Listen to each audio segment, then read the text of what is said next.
I'm an antibody and I am embodied. I am not what he thought he taught me. No, Gabby cannot be atomized or polarized. I have been caught, but they could never truly catch me. Like a tree leaf, so able of response, and sails gracefully on the most troubled sea of green. A troubled sea of green leaves. 1, 2, 3, oh, my beings are congealing in the ether. Throw a wrench into hegemony, cause au contraire, I am not opposite either. Stir up the pot and I crumble the reefer, looking long and soft on the bleached reef. This decay gives me new feelings. Neosthesia. It's like the bleach coral gives a never seen before rainbow glow. An antidote, maybe to all that monotony. Many seeds were sown. We said fuck monocropping. Let that mess go. I caught them hot wiring our seeds' genomes. It's like we gotta buy from them if we're to grow. Death upon a sacred mountain, Monsanto. Burn, burn, bubble and boil. Toil and trouble. The soil's been tilled down to rubble. Our resiliency, the trees with which we breathe have been shaved to stubble. I'm crying in the clear cut of evergreens. When amongst the dead leaves there's the fragrant blessing of matsutake.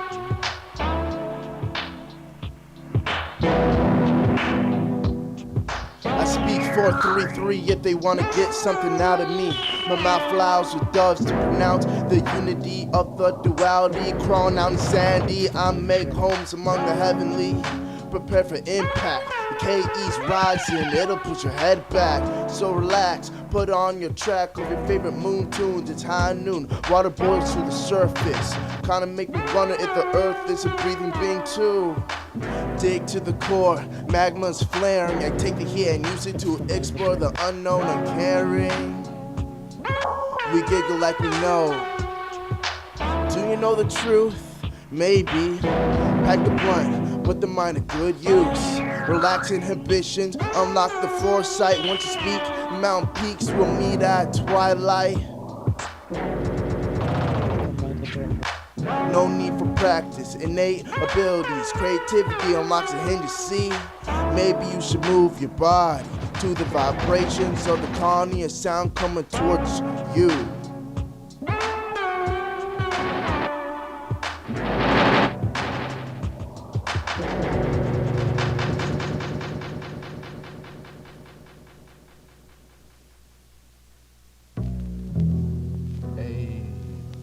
A thread in Winnie's weave, baby. Yeah. Mature leaves bring on the metaphysics. Statistics rise from my little wishes. Compromise, do believe you did this. The moon on my mind like all the time. I see the signs cruising through the street. Blasting off in line, mantra on the incline. Yeah, I do things fine. I will drop in a dime for sure, I'll be there on time. I said for sure I'll be there on time. Time is a going block. A series way the clock, the present is the merest. Them you think I'm joking, I'm not. I keep experiments on my fireplace. A lizard ship is a fireplace. Exhale smoke through my stoic face. Whispers in my ear saying see vous play. Saying we should play, saying see vous play. Excited for the ride just like Great Escape. A mental rocket blasting off like Pompeii. What's the best way to use my day? When will I know just exactly what to say? I talk to my plants and they scream back, sticking with ideas like a thumbtack. I'm trying to cut down on thinking in fact. I'm thinking in fact, I'm thinking in fact. Who don't crumble clay like a crouton? My little sister is the new dawn, couch surfing on a futon. You on the wrong side like my buttons. Open my brain like it's nothing. It's not grooving till our butts hit. Swinging my arms around like a rough kid, like a rough kid. Distinguish the real from what's counterfeit. Space farmer overalls, yeah, I'm down with it. Cosmos cruisers with the herb mix. Spreading connections cause they're precious. Don't give a hoot about impressions, about investments, about your gumption. Man, that's nothing. Man, that's nothing. I got these rooms from the market. They keep you up all night. Know that I've started, know that I've parted from my self-speculated cognitive chamber. Self-insisted, self-inflicted, distributed danger. Yeah, I'm out of that. Yeah, I'm done with that. I scribbled the tone on fallen maple leaf while considering Cayuga Lake as a sea. The water is greened, wind fervorous, slough waves with white caps. Can you tell I've grown impervious? Clearly stopped worrying, cause mental warbling sunk back, subsided to show elegant autumnal story. Reworlding as the sky gets turned under, tucked in. When the sun sinks, I feel swaddled by moon who shrinks, fleeting wisps of pink and a breeze which washes me like loofah and witch hazel. Red candle wax pooling, cooling on my navel. Then it crumbles, we hopping off moonlight, time to rumble. I grab for the broomstick and the whole closet tumbles in. Old honeycombs and ceramic thimbles, wooden socks which are single, medicine never made. Medicine never made, overwhelmed by medicines never made.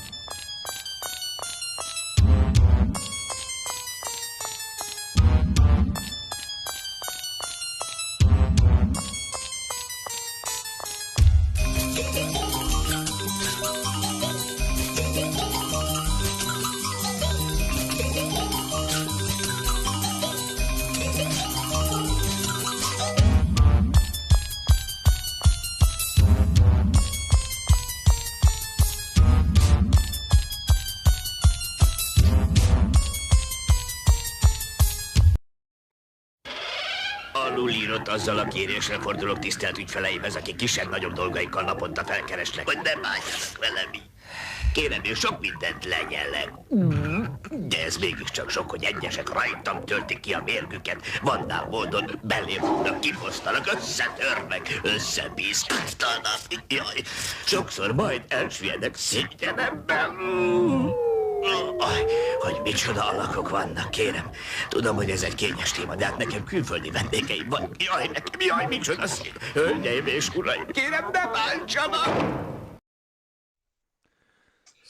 Social distancing variety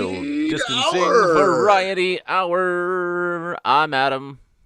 I am Garrett. Good evening, my friends. The video is live from the former bathroom at the Beer Mug. I was like, hey, wait, I recognize that place. Yeah, I've avoided that room before. How are we doing, Adam? I'm doing pretty well. Yourself? I'm full of leftovers. Yeah, I made a little Thanksgiving leftover shepherd's pie out of my leftovers today. Nice. That's a nice touch. That's a nice touch. Yeah, it was good. Yeah, it turned out nice. Oh yeah. But yeah, it was nice weekend, nice laid back weekend. How was your Thanksgiving? It was good. It was my mom and dad's first holiday at their new place in Erie. They just moved back to the area back in September-ish or so. Nice. So yeah, we went to their place, and Ren's mom came, and so it was just pretty low key. Us and Ren's mom and my mom and dad, and at my mom and dad's new place out in Fairview, and yeah, it was nice. Food was good. It was very chill and laid back, and a pretty low stress day. Likewise, we spent the morning just lounging around in our jammies, watching the parade and stuff like that, and then made a little bit of food. And, didn't have a huge spread because we weren't having 10, 15 people over or anything like that. It was very nice, laid back, stress free. Later on in the afternoon, my sister and her husband and my niece came over. My mom came over, later on after 5 or 6, and it was very stress free. And we all just kind of lounged around in comfy clothes. Nobody had to get dressed up or anything like that. We played some games and hung with the fam, and it was really very, very nice. Low key, low stress, low responsibility. Well, that sounds lovely. I feel like that's one of the positive things to come out of the last year and a half and change or whatever it's been now. People are sort of gearing down their things like Thanksgiving and the amount of work and stress they put into. Yeah, I don't want to say they're lowering their expectations. I think that people are just lowering their stress levels and saying, you know what, we're not gonna, put ourselves through all this. Yeah. To host, You know, like, and they're just saying, let's low key this. like my dad's side of the family. My dad's one of 8, and everybody's got kids and grandkids and all of that stuff. And it had gotten to the point where my dad's side of the family, to try and all get together on Thanksgiving, they started renting a church hall to have Thanksgiving with everybody together, and it was lovely to see everybody, but it was not cozy. It was not a super like chill, low key, pleasant place to be. I'm gonna lounge around in my sweats and so it watch was the Lions lose again. right. Some Thanksgiving traditions never die, but Yes. but yeah, it was the opposite of the cozy, homey, stress-free Thanksgiving. Oh yeah. So much as I always enjoyed seeing various aunts and uncles and cousins and all of that stuff. Love them. I have not missed gathering at St. What's-Her-Face's in Titusville. Yeah. That is a tradition. Good old Saint What's-Her-Face. Yeah, good old Saint What's-Her-Face. Patron saint of the, patron saint of whatever the fuck. Yeah, What's she done? What's she done for you lately? Exactly. Saint, what's her name? But yeah, like Patron that's saint of lost memories. right. So that's a thing that I'm not heartbroken to have gone by the wayside in the last few years. I concur. And it was already on its way out even before this, but it is. I think that tradition, in post-COVID times, is well dead and buried. And another thing that I'm glad to see has not come back is the retail arms race that I know we've talked about on the show before, of like, we're gonna open at 5 a.m. we're gonna open at 3 a.m. we're gonna open at midnight. We're never closing. We're gonna be open on Thanksgiving now. Yeah, no, right. I'm glad that's kind of and like COVID kind of put that. COVID put the kibosh on that, and the kibosh has stayed. And as far as COVID was like the Guns N' Roses of Black Friday. Like when Guns N' Roses came along, they kind of put hair metal bands, Okay. They kind of put hair metal, like, died when Guns N' Roses came out, Okay. I was waiting for you to carry the metaphor out. Okay. All right. Yeah. Bring it all full circle. Yeah. When Guns N' Roses came out, they kind of put the death nail in the glam metal, trend of the 90s, the spandex wearing, big hair having, metal scene. Yeah. And they ushered in an era of, denim and leather that was just regular old, metal or whatever you want to call it. COVID has kind of done that to Black Friday. Yeah. Like, all right, that tradition, is now gone. Well, not now gone, but, lessened to a large degree. St. Wahlberga, that's it. Thanks, Mom. Hi, Mom. Did your mom just post? Yeah. My mom in the comments coming through with St. Thank Wahlberga. you. Thanks, Mom. Thanks, Adam's mom. And hi, Raina. We'll give your love to Bobby J. Hi, darling. Get rest. Feel better. Ren's under the weather. She's got a sinus infection type of situation. So we've had a lower key weekend than even than we were expecting. Like, we were gonna try and go trudge out to Port Farms and get our Christmas tree and all of that stuff, which has become our Black Friday thing that we do over the last couple of years. We usually go out and get the wind and the snow on us and, drag back the Christmas tree. But she was not feeling up to that this year yet. So Gotcha. You do the whole National Lampoon Vacation where you go cut down your own tree. Oh, yeah, absolutely. Awesome. Port Farms is our out in Waterford is our place where we usually go and do all of that. Great. And Port Farms is awesome. Yeah, and they got the the shop with all the festive stuff, and you get your cocoa and your snacks and whatever. And so yeah, that was initially our plan for Friday, and then Friday it was like rain turning into snow, and she felt like crap, and we were like, oh, maybe we'll do it Sunday. And then Sunday came around, and it's like winter weather advisory, which normally I would not think that much of. It's just sort of like, this is eerie. Like, eerie, winter weather advisory is just sort of like baseline. I assume it will be a winter weather advisory from I assume now, every day is a winter weather advisory. now through until March. It's like, I advise you, it may be winter. where you are. Exactly. But other things rolled in. She's still not feeling super great, so we decided not to today. So it's a Get better, Ed. it's a rolling target of when we're gonna make it out there and get the tree. But hopefully this week, hopefully by the end of the week. Oh, good. But we did make it out for a little bit on Saturday. Went out for the Small Business Saturday, like the anti Black Friday, which Yes. which it's a Yes, very where'd you go? we kind of made the rounds of some of the downtown spots. We went to the cashier's house, attached to the art museum. Lots of cool vendors there. Yeah, they had a big makers market. Yeah, Wasn't that yeah, what it's called? lots Makers of market? something like that. Yeah, lots of small, crafters and artists and musicians and Oliver Hazard 73. Your alert is truth. Yes, your alert is truth. Yes, indeed. Quality side Yes, tangent. they are. Yes. I saw them last night. They were straight Straight fire, fire. baby. They were straight fire. Straight fire. Yeah. We'll get into that in a little bit, I'm sure. Yeah, I mean, we're there now. Talk about your alert. You made it out last night. Friday night. My daughter Lola and I went to the City Gallery. They had their holiday show, holiday art gallery show.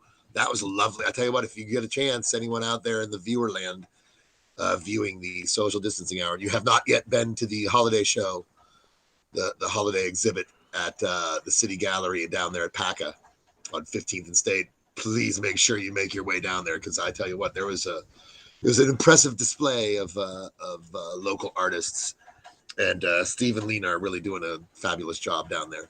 But my daughter Lola and I went down there and saw a lot of the artists. She got to meet a lot of the other artists that had their work in the show. And it was funny, when we were on our way, she's kind of like, oh, I'm a little bit intimidated by all these other artists that have their work, because she has a couple pieces in the show. That's cool. And she was a little intimidated by, like, oh man. And she walked in like, well, this is all really good stuff, and she kind of was feeling like, yeah, well, maybe my stuff isn't very good. But it was funny because then, like, normally, under normal circumstances, people come up to me and like, oh, is this your daughter Lola? But on Friday night, people were coming up to her like, aren't you Lola? And I was kind of like, I'm right here. Yeah. And they're like, yeah. And then, like the one lady was like, yeah, I'm not. Oh, really, hi, I don't know Lola. who you are. Hi, Lola. Who's your friend? Yeah. So I've gone from being, being hip guy on the scene, being Lola's dad to being Lola's dad. Yeah, exactly. I've gone from right. So I've gone from like, hey, this is my daughter Lola to who are you? This is my dad Garrett. And so she kind of left like a little, because she's all like, well, it's just your friends that are giving me compliments. It's like, oh, they say that because they're your friends and they're just being nice. And I'm like, no, honey, your shit's really good. No, I'm not that nice to most of my friends' kids. Like Lola. I was just about to say, look, my friends are not that nice. No, they would not say nice things to me. Just No, I mean, we definitely have, like, amongst our friends' kids, we have ones that we like more than others, and Lola is one of the good ones. That's so true. But so we had a really nice time at the City Gallery, and I got to take a little sneak peek of the back room, the little Stonewall room they have. Oh yeah, what's new and remodeling. exciting back there? I knew they had some changes, some sort of just hinted at changes that they were going to be making to that room once Noodlefish came down. Steve Trahosky and Mark Tannenbaum, those guys down at PACA, and they don't fuck around. No. They're not like, all right, well, we'll do that in a little while. They're like, nope, they're already into remodeling and revamping and refurbishing that space. So that's going to be a really great music venue, to play at once that's all established. That was really good. Yeah, one that I look forward to using for my nefarious purposes at some point. DJ Johnny Evans was spinning some tunes. It was really a great time. That's good. And then last night I ventured out into the wild and got up off the couch after eating more turkey than I should have, more leftover turkey than I should have, and I went down to Basement Transmissions to see Yurt Alert opened for national touring act Jim Cotta. Mr. Cotta, if you're nasty. And I tell you what, Yurt Alert was on fire. They were so good. They put on a great show. You know, we've talked about Yurt Alert on a couple of occasions. We're big fans. We are. We're fanboys. But you know, they were the highlight for, I think, both you and myself of gathering at Chafee's this year. But then, you know, they've continued to work and continued to get their game even more together since Chafee's, because that was their first gig. And I did not make it out to see Jim Cotta and Yurt Alert last night. I also did not make it out to the Return of the King's Rook last week to see Yurt Alert open for whoever it was open for there. Funkademic, I believe. I think, yeah. I think so. Did see Funkademic this week at Altered State, but did not see them with Yurt Alert at the Rook. But I tell you what, Basement Transmission, that venue gets better I haven't been there since before the COVID shutdown. So it's admittedly been a good amount of time since I've been to, the BT, the Basement Transmissions, the venue. But I tell you what, Sam Edwards on sound and light, the sound was on point. Yeah, Sam sounded good. Sam has been a real asset to that place for sure. Yeah, the venue was the atmosphere was fantastic. The crowd was good. It was a good vibe and a good scene and a good, like I said, the venue was fantastic between the lights and the sound being so good and having two really good bands. Yeah, I gotta say it was one of the better evenings of music I've had in quite a while. But yeah, man, that is great to hear, and that is a great segue because knocking on our door, knocking on our door. Speaking of Basement Transmissions, Basement Transmissions head honcho Bob Jensen is going to be with us, talking about all the new happenings at Basement Transmissions, everything that's going on there. Talking about his own projects. He's got a new solo project called Blunt Guts that he's going to do a little performing for us. We're going to maybe show a couple of little pieces of video. We're going to have some good chats and some good hangs with Bobby J. Yeah, I'm psyched. Tonight's show is straight fire. Straight fire. Straight fuego. Happy Hanukkah to you too, Uncle Richard. So let's get into a piece of music. And let's get Bobby in here since he's already knocking on our door. The man, the myth, the legend, the Bob Jensen from Basement Transmissions.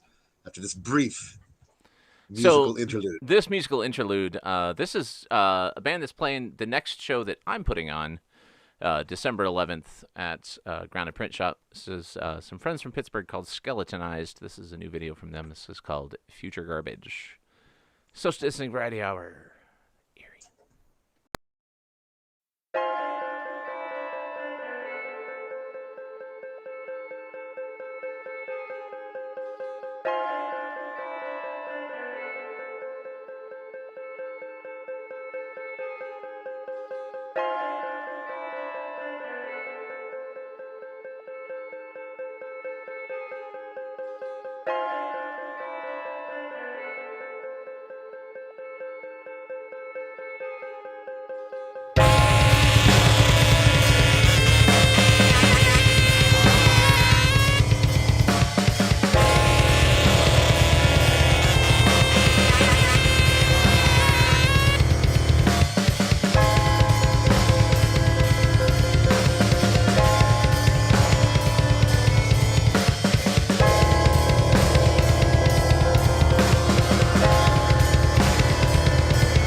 Social Distancing Variety Hour. Variety Hour. That's skeletonized friends of the program, skeletonized, who you can come see, and you definitely should, at Grounded Print Shop on December 11th.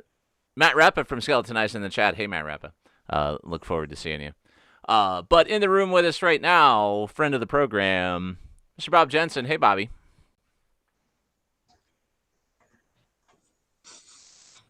That's your cue. How we doing there, Bob? Hello. There you are. Hi. It was doing some weird double thing. I think I had YouTube on in the background. Oh, yeah, don't do that. It sounded wild. Wild shit was A happening. lot of reverb coming at you. Yeah. Yeah. What's going down? It's good to see you, my friend. We've been saying nice things about BT. Garrett was there just last night to see Jim Cotta and had lots and lots of kind things to say about the state of the world at BT and everything that's going on there. So yeah, kudos to you guys. Yeah. Well, I couldn't have done it alone. Right now I've got Sam Edwards working for me and Garrett Rosman. That's pretty much the guys at the top here, the trifecta. Those two and I, and it's been that way for a couple of years, and it's starting to pull together pretty nicely. Yeah, I'll tell you what, Sam did an amazing job last night. The sound was, like I was telling Adam earlier before you got on, the sound was on point. It was crystal clear. All the levels were sweet. It wasn't like blasting my face off or anything like that. Everything was on point last night. The lights were fantastic. Our sound system keeps getting better and better too. We just got some new subs in there, so it sounds really good right now. Yeah, it was a packed house last night too. It was great. Yeah. Well, we just started working with Ryan Bartosik a little bit, and it was good. It worked out really well. Yeah, I was going to ask you about that. This was a show like Jim Cotta or a show like Munyon that you got coming up after the first of the year. That's definitely a show that in the before times would have been at the Rook for sure. But now you got Ryan Bartosik doing some work with you guys, and I don't know if it's going to be, those shows are going to be exclusively with you guys, or it's going to be a little bit here and a little bit there. But that's different. That's definitely the show last night, and the shows that you guys have coming up are definitely the kind of shows that would not have been at BT in the past. So how did that all come about? And I don't know. What do you have to say about this this new area that you find yourself kind of getting into as a venue? Well, Sam has been working at the Rook for a long time. Sure. And these are waters that he's had his toes in for a long time. Yeah, absolutely. We had tried working with Ryan in the past with Blacklicious, which also was a really great show. Yeah, LAC so played that that show. Kind of picked it off a while back, and we keep talking and talking. And our friendship has been growing and growing. And as far as promoters go at BT, BT is a venue, and we do in-house booking and things like that. And I'd like to say Ryan is mine, but that's not the case. Ryan, he's a fantastic fucking promoter, and I'm happy to work with him. I'm happy to work with all the guys that have been working at BT this year. We got some solid promoters going on right now. It's, of course, we just lost our friend Alex, which is a huge divot to the community or whatever. But we've had a really great thing going on. And so, bringing Ryan into the fold is just up in the ante a bit for us. And, the business is going on 10 years here next year, so baby steps, man, baby steps. So we started off with nothing. In the building down there that's now the PACA building. Before it was even PACA, and literally started off with nothing, and it was just a small rental space, and somehow has grown to this what it is now. So I'm totally stoked, man. Well, and you've been making some business moves behind the scenes too. I don't know how much or how little you want to talk about that, but you stepped things up behind the scenes too. Other than, not just the things that you guys are putting on stage, and not just the events that you guys are putting on. You've kind of totally. At this point now, I own the building, which is a big deal. It's now in my hands. Indeed. that allows us to move forward a lot faster because now we don't have that outgoing expense of, paying off the investor any longer, which was kind of a large thing. Which also I have to say I am so grateful and thankful that my investor Jimmy Jackson stepped up and he gave me that opportunity, because BT we would never have got the spot that we're at now without that chance. And so I'm so grateful to Jimmy and his wife. But yeah, now, we finally have paid off the building. And so I think this next year, you're going to see a lot of great things at BT. Well, and, it allows you guys to kind of take some more chances too. Like, obviously you want to do shows that are going to be a good financial situation for you guys. But, being that you don't have, obviously the building costs a lot of money. It's a huge building. It costs a lot of money to heat. It costs a lot of money to, keep the lights on and all of that stuff. But the fact that you're not trying to pay for this building, I would think, on top of all that other stuff. On top of all of the other stuff, I would think that, potentially allows you to take some more chances with booking and, maybe do some things that aren't as much of a sure thing. And you know me, I'm always looking for the experimental hustle of like, oh, this means we can have shows that 8 people are going to show up at. Totally. Yeah. Well, at this point, this does give us more leeway. Owning the building gives us more leeway, because in the past there really was no room for anything because we had to pay off this building and it required a bit more money than we wanted it to. So basically, it was like everything that was going out everything that was coming in was going right back out, and now that's different. So we'll see how things go this year. But I have a feeling that like when it comes to like doing things that are more from the heart, I mean, I think everybody knows where my heart is. I'm an experimental artist myself. You know what I mean? And so I love small shows also. But in the past, there's just been no room to do that, and so I mean, especially right before we got to the point where we paid off the building. But now where we are, you can kind of tell that you guys were not that you were taking on bookings that you didn't believe in, but it was stuff that's like I've known you and Garrett's known you for 15 plus years at this point. And 20 plus, but who's counting? 15 plus for me though. We're all old heads here. Yeah. But there was definitely stuff that not that everything that comes through there should be your taste or your vision or whatever. It's a building that's available to lots of people, but there was stuff that's like, I don't think this is what Bobby wants to be doing with this building, and I don't think this is what Bobby would prefer to be putting admittedly, on. when I first moved from the old space to the new space, like literally right when I got into that new space, I started having, I had just had a baby for one, which is kind of a big thing, but then I had a bunch of relationship issues and split up. Yeah. And at that point, I just kind of like, I needed space that I didn't have, essentially. Right. And all I had to keep trudging forward, and it was hard to do, and I made it through it and everything.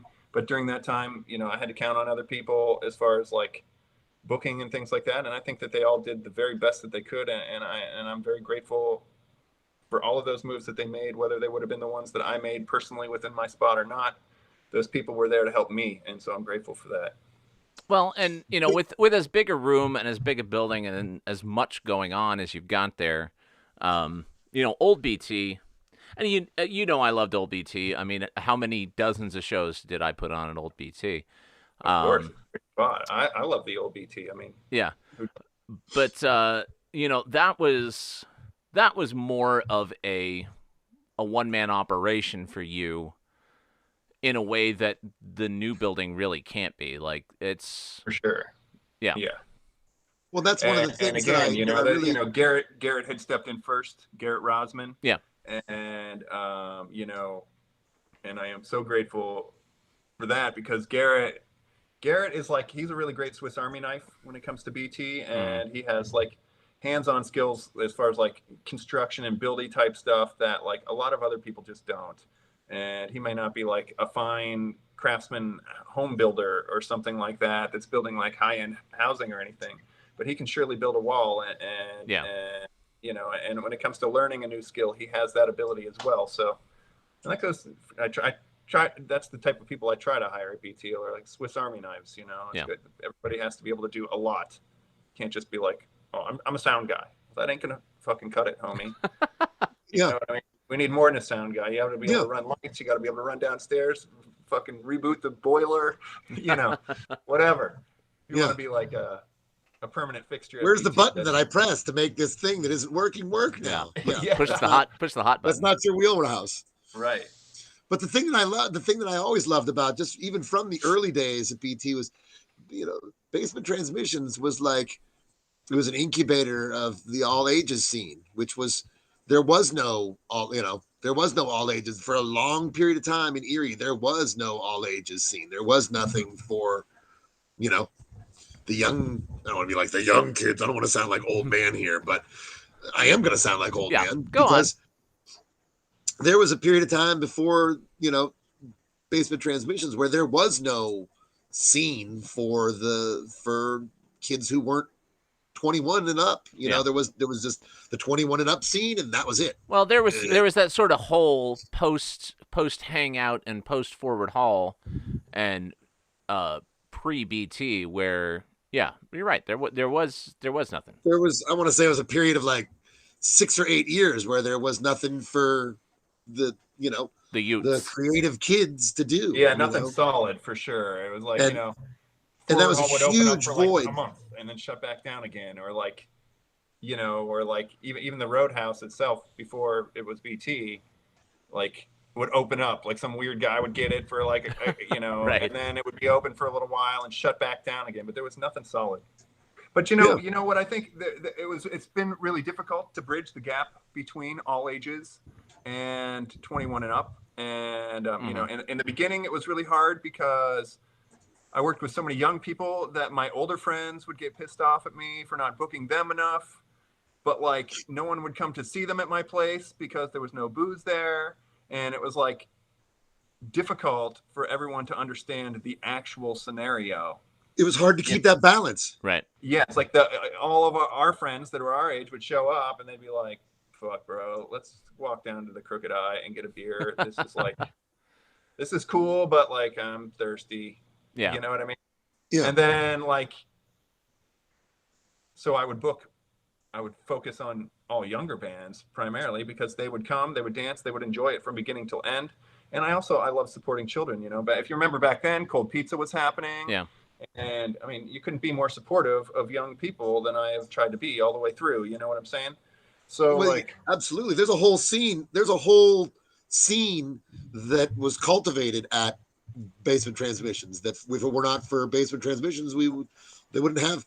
And we've got a scene full of, you know, young 20-somethings now that all cut their teeth on Basement Transmissions, and now they're, you know, transitioning into totally. But you know what made that happen even more than beyond and out of my hands completely is the change in some liquor situations going on in Erie dealing with craft, which craft alcohol has totally changed the game completely because they get traveling licenses and you can have beer with chaperones. You only need so many per people per underager. So it's still possible to pull off events, have some alcohol, have people that are below age and over age, given the situation, which that would have never been possible 10 years ago. Still have it be a safe and legal. Yeah, you know what I mean? Yeah, I do. That's one of the, you know, like I was saying earlier, that's one of the things that I'd really, really loved and admired about Basement Transmissions was that it provided that scene for, you know, like I said, there was the hangout, there was Forward Hall. When I was a teenager, there wasn't really, you know, there wasn't really any all ages scene in Erie when I was a teenager in the 80s. Yeah. You know, there was a couple roller skating rinks that might have a show, and there'd be, you know, there'd be a show at the Armory. Yeah. You know, I remember going to shows at the Armory when I was a kid, you know, and being like, all right, you know. But I'm forever grateful to Face for Transmissions for, you know, having that space for a young scene to flourish and grow, and, you know, get up there on stage and, you know, work out the bugs, man. Performing is hard. You know, people think it is hard. I just get up there and I just do my thing and I just perform and that's good. Yeah. But you have to like find your voice, and as you know, as a young performer, it's hard to do that. You know, it's hard as an old performer. It's hard as an old performer. Yeah. Finding your voice is always hard. Whether you're young, old, it's not an age thing. It's a putting in the mood and all that kind of stuff. You know what I mean? It's like, I know, you know, with Pegasus and all the Jargonauts, and I've been on the stage plenty of times, but then I really haven't been on the stage much. A little bit with Green Fingers a couple of years back there. Yeah. But just dabbling around, and then like, you know, like just as a solo performer, I can tell you, my stress levels go up dramatically. Oh yeah. Dramatically. Oh yeah. Yeah, it's a totally different, you know, obviously I've done it a couple times, but you know, it's a very different experience having no safety net other than whatever safety net you've created for yourself. Yeah. So Blunt Guts. That's your new project. That's correct? your new project. That is my new project. Talk to us about Blunt Guts. Talk to us about what. I'm sorry, I don't mean to interrupt, Adam, but I want to hear an origin story. I love origin stories when it comes to bands, and how they got their start, where it came about, who's involved. You know, well, where's at the BT, name Blunt Guts we have a come lot of from? hip hop shows. Shit like that. You know what I mean, Garrett? Say again? We have a lot of hip hop shows at BT, and as it turns out, at hip hop shows they smoke a lot of blunts. And we got we're always like, that's why we have. I thought they were just very forthright and forward, and that's why that was what blunts were. Totally, and a thing that happens a lot at BT, you know, of course, my security, that's their job, is to squash that. But, you know, pretty much every time you roll into the bathroom at one of these shows, the urinal is just filled up with Blunt Guts.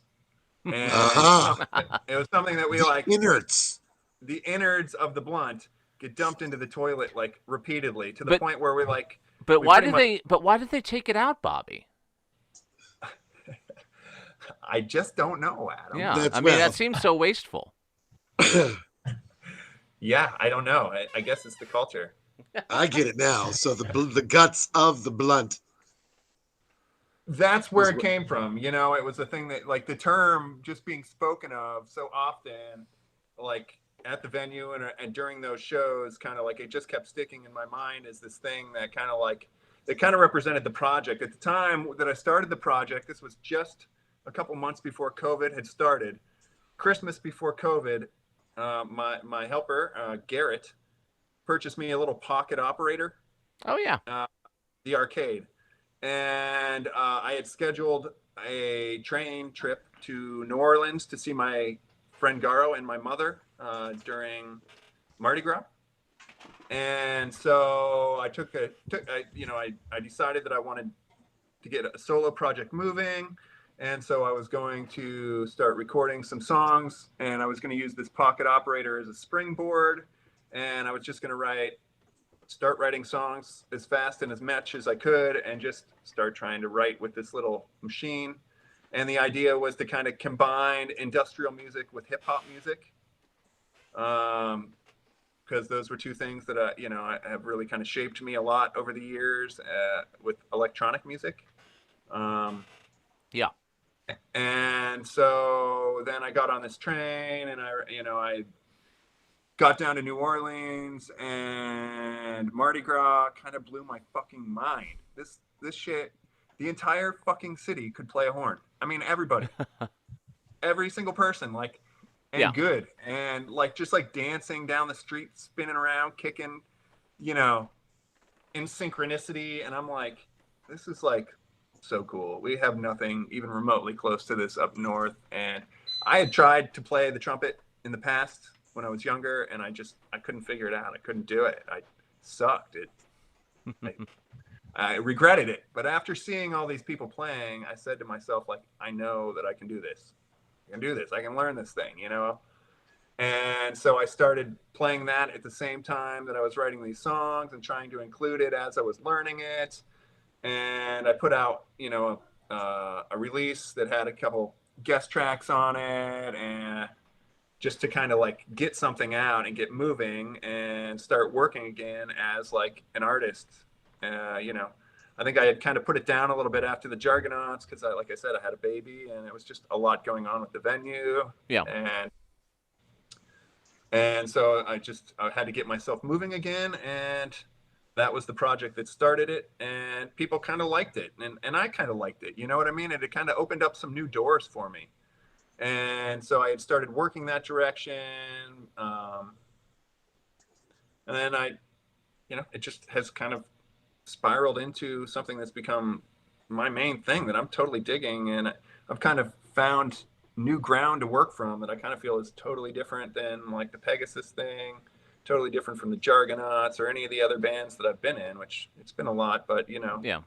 Well, and you talk about the hip hop influence and the industrial influence, and that's always kind of been two pretty strong threads in, you know, what your contributions have been to bands that you've been in. Sure, but I try to like focus more on them specifically as opposed to like going with this indie kind of like feel good music. I was kind of like, and I still now, I try to focus all of my negative energy into my writing process. Okay. So this is feel bad music instead of feel good music? Sometimes it's feel bad music, but not necessarily. I mean, I think, you know, negative energy can come from a lot of different ways, and I'm also a highly creative person, and I'm into fiction. And you know, some of the storylines and things that I'm writing in my head are like, you know, they're just dark in different ways than like, I'm like, fuck you guys, like, you know what I mean? Yeah.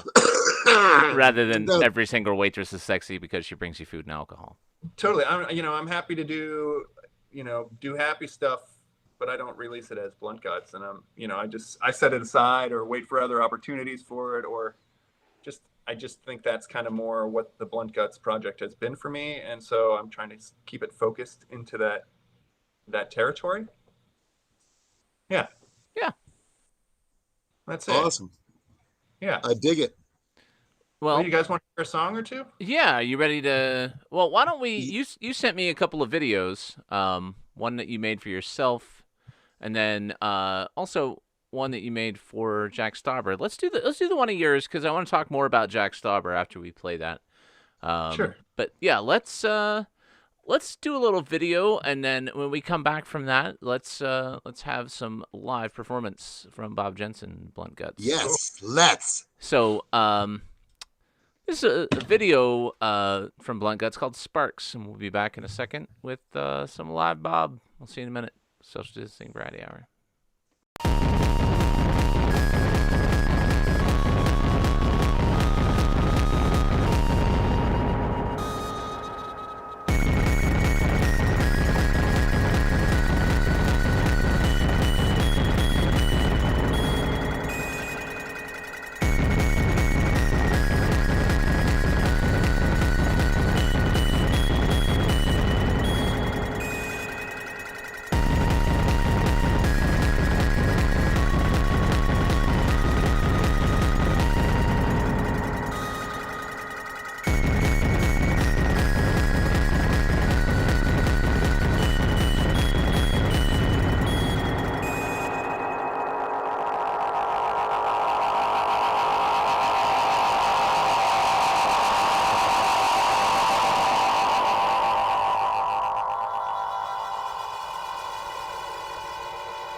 Social Distancing Variety Hour. We're here with Bob Jensen. That was a piece of video by Bob Jensen. That's Sparks by Blunt Guts. And Now, Bobby, I got to ask because I asked you while we were off here. The Sure. all the art in the video is done by you. It's collage. It's stop motion collage. Yep. Yep. Fabulous, love it. Totally. Just cut up books I like and the little Lord of the Rings cameo there. I was just like, oh hey, thanks. I know her. I use what I got. You know what I mean? That's right. Yeah. We use the materials at our disposal. Collage has always been a big part of my work within, music as well as visual art. So, Yeah, absolutely. Dig So it. you ready to get into something for us? sure. Anything to tell us about this, or should we just talk about it afterwards? Yeah, this is just something I've just been kind of jamming on throughout the week. It's kind of it starts off as kind of a remix of the first song on Cranberry Blood called Mike's Pissed, and kind of transforms, mutates into some other thing that I've just been kind of dilly-dallying with throughout the week that I've been calling Peachy Keen. Okay, let's get into it. Blunt Guts, social distancing radio.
And then the great catastrophe of man.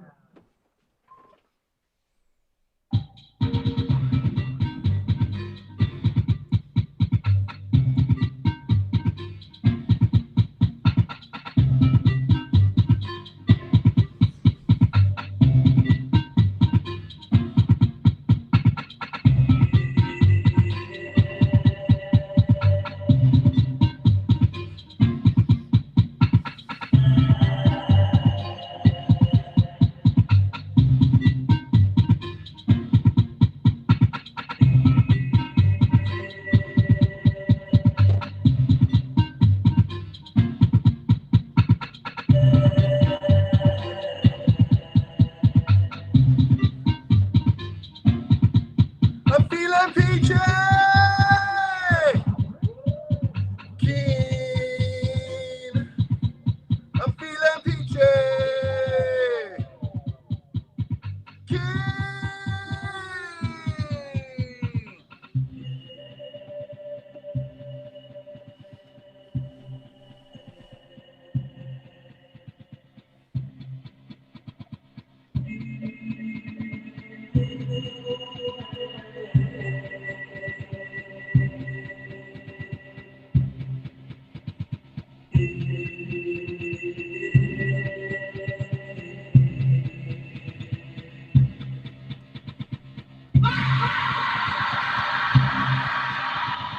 Peachy!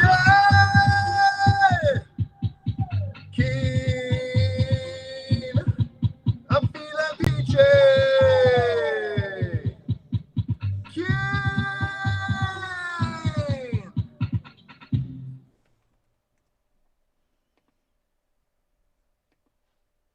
Yeah, that's it.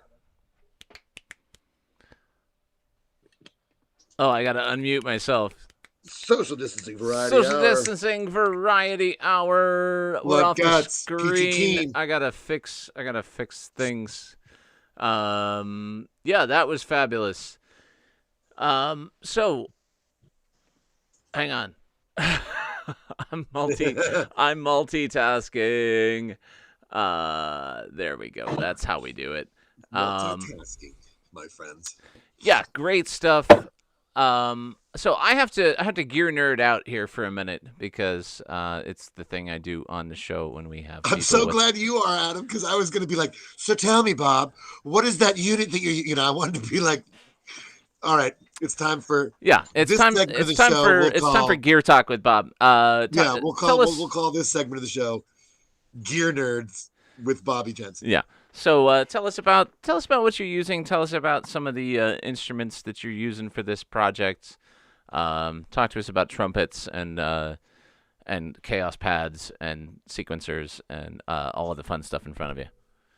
Sure. Well, everybody knows that electronic music has been my thing since the start. So I guess I'll start there. This piece was kind of written on two groove boxes. The Korg ESX, which has been my long running machine, pretty much the machine I picked up after the Jargonauts and started working with it, and just it took me a really long time. I actually sold this machine. Oh yeah. Sold it to Alex Wilson, and then I was gonna say Alex had one for a bit, if I'm remembering right. The Electribe, right? Yeah, I sold it to him, and then after like a while, I was like, I kind of missed Can I have that back? Yeah, and so I asked him if he was still into it. He wasn't, and I bought it back. And then I kind of got a little more serious with the machine, and I've been kind of developing a little kind of a relationship with it for too long. Yeah. And so since I had started Blunt Guts with that pocket operator, and then Cranberry Blood kind of opened up into that Korg ESX as like my main groove box, I kind of wanted to start pushing in a new direction. So I've integrated this the Model Cycles, which is an Electron. Oh, nice.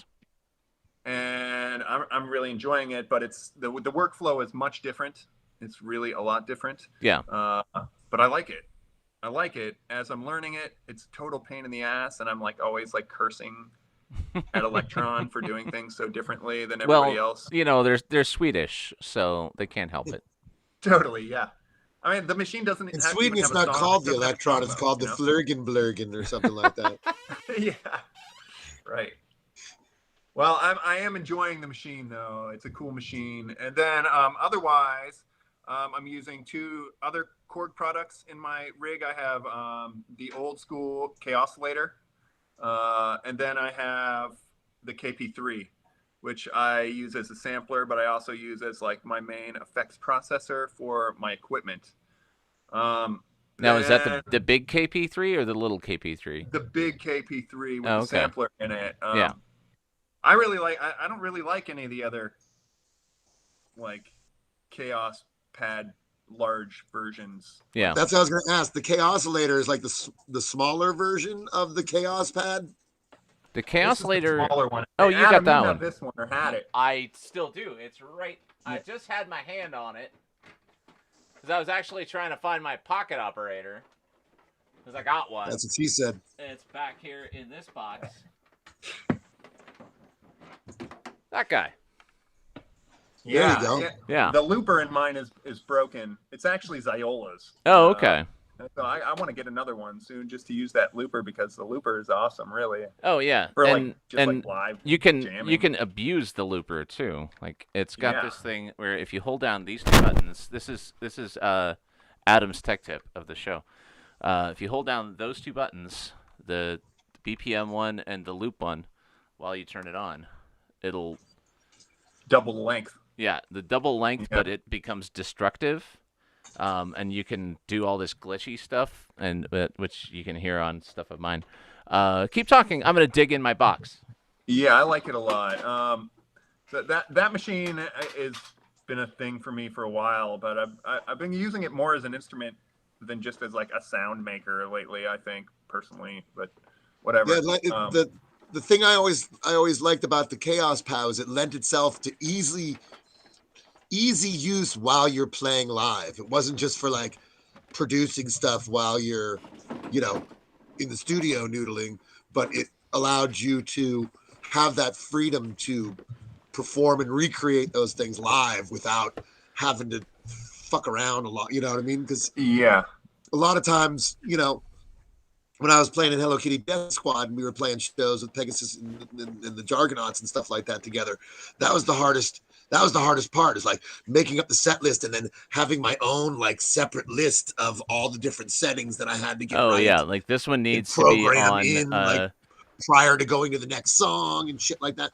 And the Chaos Pad makes it very easy to like seamlessly transition from one to the other and not have to like, give you something to kind of fill that space. So this blue bin that I had to drag my piano out to get from behind it is my bin of synth toys. So I'm gonna try and find my pocket operator while we're talking. Yeah, I really enjoyed playing with that pocket operator. I really haven't touched it since the first project, just because I seriously I wrote like 25 songs or something, and that was enough for like a $50 piece of equipment. Yeah. You know what I mean? And they're not like, and they're not, that's the other thing that's really nice about the whole Chaos series of things, is they're not like bank breaking, like, oh geez, here's a $200 some unit. Yeah, really, they're really great for people. Like, I mean, I guess I can't say because I'm not a beginner, but I could imagine that they're really great for beginners. I found something to show you, Bobby. Let me show you something, Adam. So Bob and I, nice. It warms my heart that you have one again. So Bob and I had a project. We played 2 gigs, 3 gigs, something like that. We had a project several years ago called Tentacles. That was a duo of myself and Bob. And Bob had one of these guys. It's called, the brand name is Paper Jams. And they were these little... they have a little microphone in them, and they're awesome. Yeah, and they have things like they have a chorus effect, and they have a vocal harmonizer, and I don't know if you can hear any of this or not, but yeah.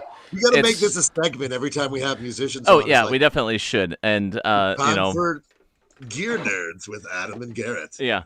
There's that guy. But yeah, Bob had one of these at the time, and it's got an auto tune in it and all sorts of wacky stuff, and it was really, really important to this piece of music that Bob and I were doing in this project that we had. So I'm like, I need one. I gotta have one. So there was sort of like for a period of time, there was sort of like this sort of three-way gear trading circle between myself and Bob and Alex Wilson mostly, and the paper jams. I ended up with Bob's paper jams, and then I think you needed it back, and yeah, there was a Casio SK1 that was involved in this like three-way gear swap, and a paper jams, and I forget what else. But I did find my pocket operator unrelated. That was what I was digging for originally, is I do have one of the pocket operators. I knew that you had loved those Casios, and I had gotten one for really, really cheap. Yeah. So that's why it's like, oh, this would be like a great trade for Adam, because I know he'll like love this little SK1. Yes, I had, and I still have two of them. I have, whenever it shows up in my Facebook on this day thing, there's a great picture of me at about 8 years old in my footy jammies, getting my original Casio SK1 for Christmas. I think I've seen the picture. Yeah, my brother posted it on Facebook a few years ago. Totally adorable. And whenever it pops up in my on this day, John Yoakum, that Casio SK1 is it's right over there. Still have it. But yeah, whenever that shows up in the Facebook on this day, I have to reshare it because it's adorable. It is adorable. That's an adorable picture. I keep bumping my cord for my thing. Sorry. Right there, I think, John. It's right over there. Yeah, it is. It is right over there. It's right over there. Right about right there. Whoop. There's Adam's butt crack, everyone. Oh, sorry. There it is. Got a license to sell crack. There it is, Johnny Oakham. There is my original Casio SK1 from when I was 8, and it has a scar right there. When we lived in Hermitage, from the time I was 9 to when I was 14. No, it wasn't then. It was later. It was when we moved to Erie. But my brother and I had our studio jam room in the basement of my mom and dad's house. And we had old school Christmas lights down there, the kind with like the light bulbs that got hot, that were still like real light bulbs, not now that everything's LEDs. And yeah, this got leaned up against one of the Christmas bulbs. It's got a spot where it's melted along the backside from one of the Christmas bulbs, and that's how I can tell that that's the one I've had since I was 8, because it's got that spot on it. And I've got another circuit bent one, but enough about my toys. Tell us more about it. I should mention that John, since he's in on this conversation from outside anyways, I've been jamming with John a little bit. Yeah. He played with me at my last show, and it was so nice to play with John again. Yeah. It's been so awesome seeing John come out and start moving forward as an artist too. He had 2 kids, and so I know he knows what I was going through there when I had my child. It takes a lot out of your daily schedule when you have kids, as it turns out. Yeah. Well, and I got to see what I think is possibly the one and only John Yoakum solo set, which, Bob, you were actually supposed to play that show. This was and I tricked him into doing it for me because I couldn't be there. Yeah, this was pre Blunt Guts. I don't remember which. I think you were just playing under your own name at the time. But yeah, this was a basement show at Marlene's place back in the before times that Bob was supposed to play, and we got solo John Yoakum instead, and that was very, very special. John Yoakum, you should come do that again sometime. Or I should just put your name on the bill, and then you'll be obliged to show up. I tell you what, he's been writing some killer stuff, Adam. It's great. Oh, I bet. He and I have both been really writing a lot lately and pushing each other pretty hard to write. It's like, I have to be honest, I don't really like playing live all that much. You know what I mean? I'll do it if I absolutely have to, but I would like to really limit it down because I see so many shows so often, and I really consider myself more of a songwriter. I like being creative, and that's the fun part for me. Yeah. I think it's the same for John. And anyway, so, that's been kind of our thing. We keep pushing each other, sharing tracks. Also, Culture Vulture has been kind of in on pushing me forward a lot as a songwriter. He's an old homie that's also been working really hard as an electronic musician. Well, and friend of the program. Yeah, friend of the program, friend of mine, friend of Garrett's, and his new project, which we just played a track from last week on the show, Performance Software, is going to be playing that show with Skeletonized on December 11th, and we lost Bobby. Well, hopefully he'll be back. But yeah. Yeah, Performance Software going to be on the bill with Skeletonized on the 11th. Let's get into another piece of video while we try and get Bob back. Yep. Actually, talk to the people. Garrett, talk to the people for a second, because I'm going to. Hello, good people in Viewerland. It is I, and that was a section of the show that we call Gear Nerds with Adam and Garrett, where we talk about and fawn over the various gear that our guest has and plays through. And we got to get a little knowledge of how their inner workings of creative processes unfold into the music that we all end up hearing on stage or in our music devices.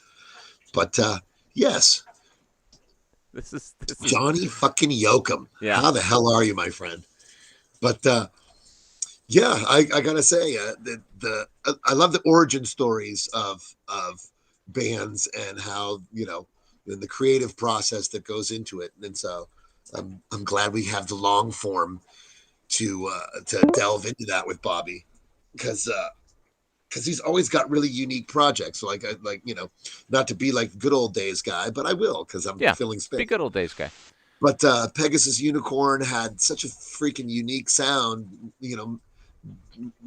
because of that whole dynamic that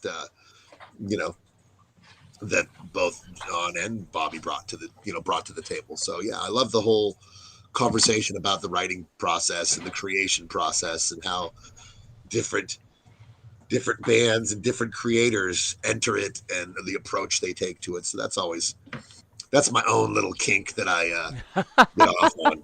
Yeah, that's what. So I that's thank what you, gets, Adam, gets for allowing me to indulge my little, the processes kink that I go off on sometimes when we have guests on the show. Welcome back, Bobby. What's that? Sorry. I said welcome back. Welcome back. I didn't get to mention that I'm playing through this pocket trumpet, by the way, which I think is kind of a key element to everything that I'm doing. Oh yeah. This has been really a strong thing that I wanted to throw in there in the gear part. I know the gear part's over, past it, but I just wanted to say this thing has been awesome. It's a pocket trumpet. It's amazing. I love it. It's super cool.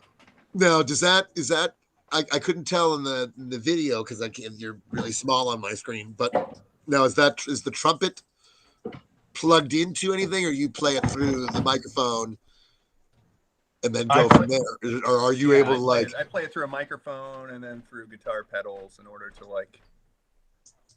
do whatever with it. Yeah, exactly. I just didn't know if you ran the trumpet, if that was hardwired into something, or if you played into the microphone and then you can loop from there. No, that would be awesome. That would be killer, but no. Well, there you go. There's your next gear project. Totally. to run your mic into a looper and then go from there. But so now Bobby, you got did I just misunderstand? Are you playing on? You're not playing on the bill that Adam was just talking about.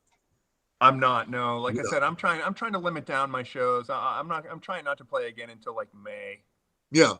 I don't want to play shows all the time, Garrett. I go to 3 shows a week. You know what I mean? Oh no, I totally understand. Yeah.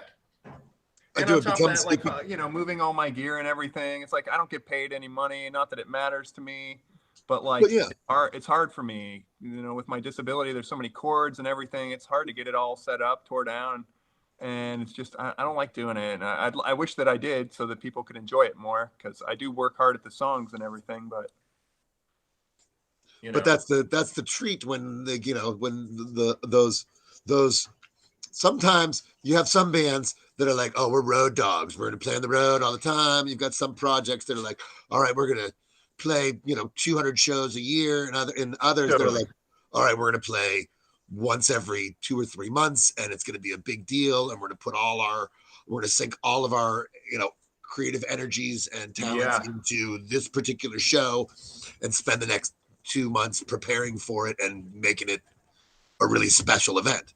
Totally. With as much as I have going on, that's like the best I can offer because I also have things going on visual arts, like the spring show for Yep. arts and crafts. I'm the featured visual artist.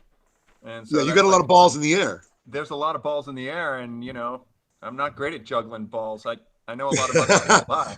Well, you're running BT, you're doing art and such, visual arts, and you're recording and you're creating, and you got Blunt Guts and other projects that you're in. That's a lot. Plus, I'm a dad and I'm a son. My dad is getting really old, and there's things that exactly I spend time with him and my young one also, and plus I have Ziola who's in college, and there's so much going on all over. That's a lot of balls in the air, my friend. The fact that you're doing all of that in addition to all the normal family regular stuff is, admirable and, to be quite honest, pretty incredible because I got up off the couch and went to my friends and watched football today and was like, all right, yes, I've accomplished some things today.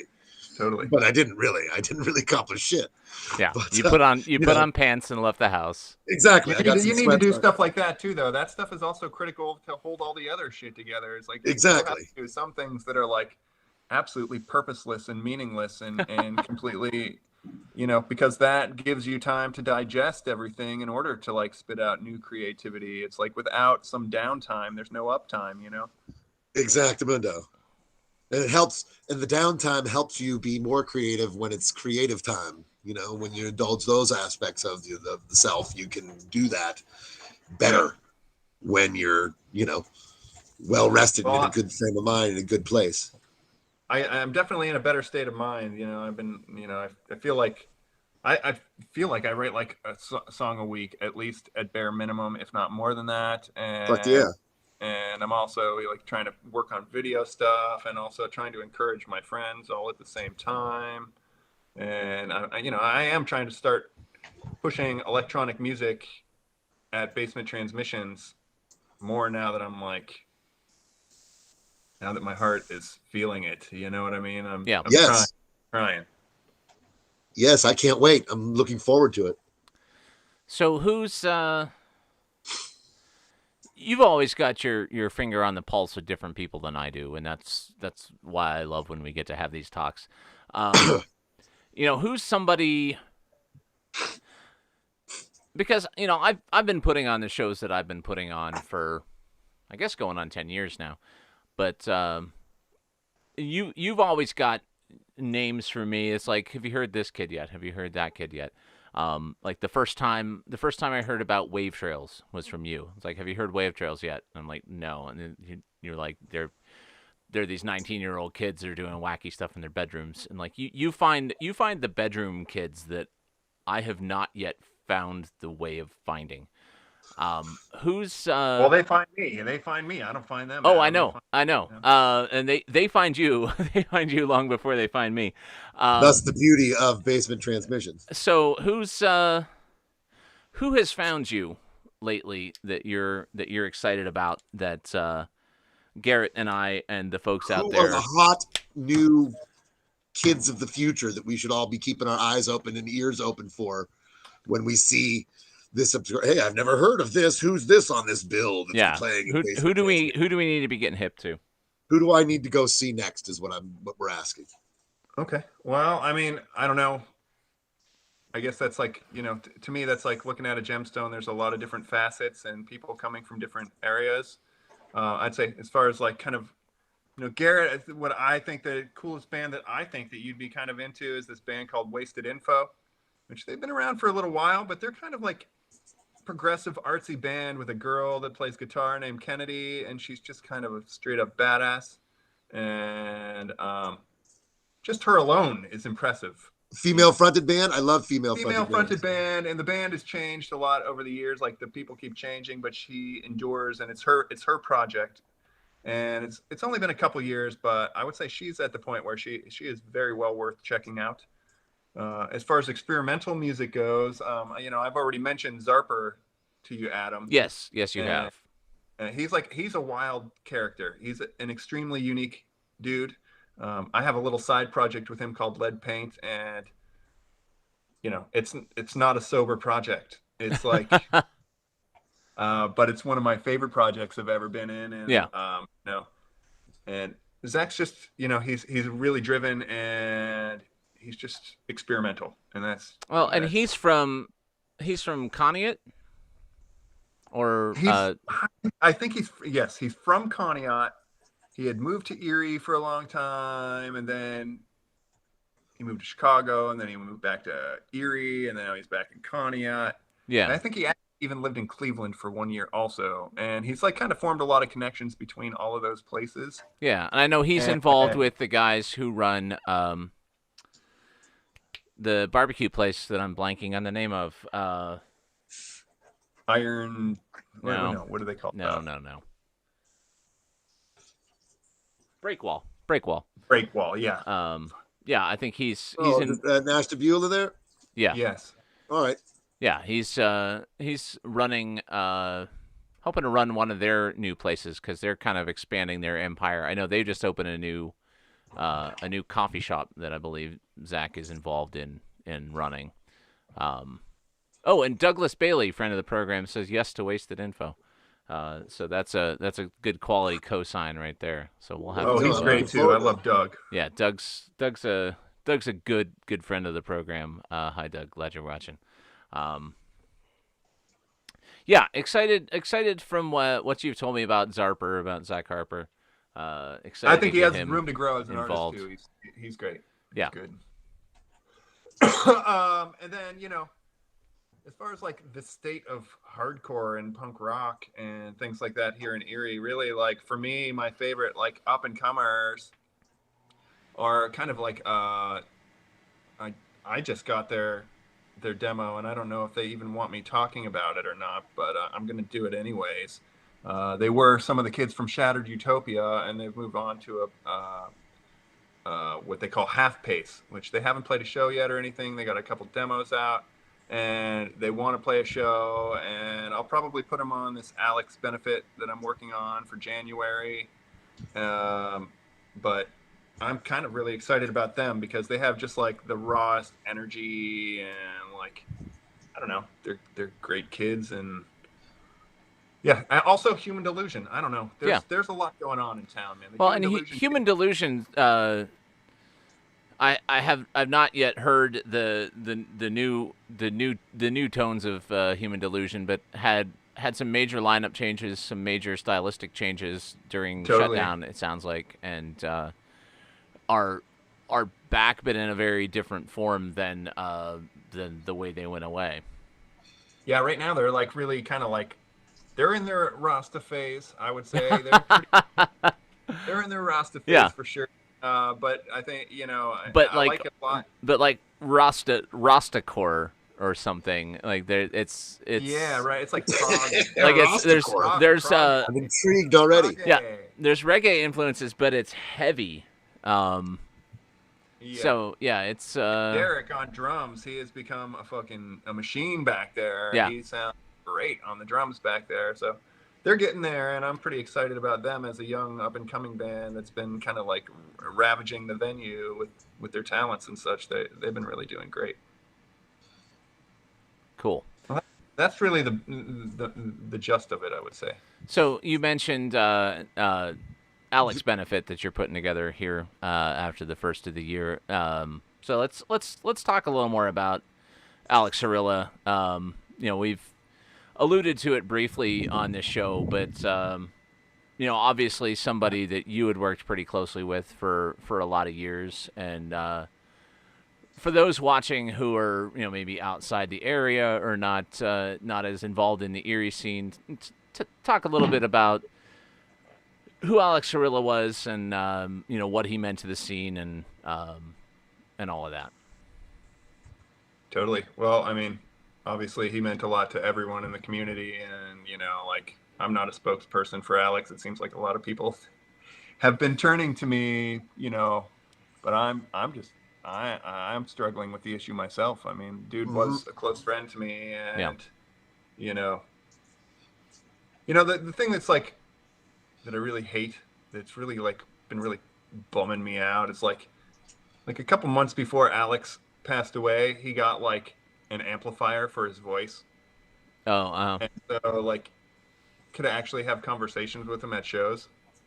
Yeah. And I thought that was so fucking awesome, and it was like something that like I can't even believe I should have thought of that for him years back or something. Like I'm sure he had already thought of it or heard of it, but I don't know, Alex, he struggled to get some of the resources that he needed sometimes, but man, that was so cool. I thought, and honestly, I thought it gave him the opportunity to be in a band. Yeah. I thought, like I was kind of looking to the future, and him and I have talked about making electronic music in the past, like just computer based. But like, just fucking around with things like the paper jams and like these like little voice amplifiers and stuff. And like, you can, this one's modded out so that it's got an input and an output. You can plug it right into an amplifier. I was like, that was something I was considering, was trying to get Alex on a Blunt Gut song or something like that. And and he was always, as far as what he booked, he was always more in the, the punk and hardcore and metal end of things. But he was always very supportive of the kind of weirdo shows that I would put on and the kind of things that you and I would do.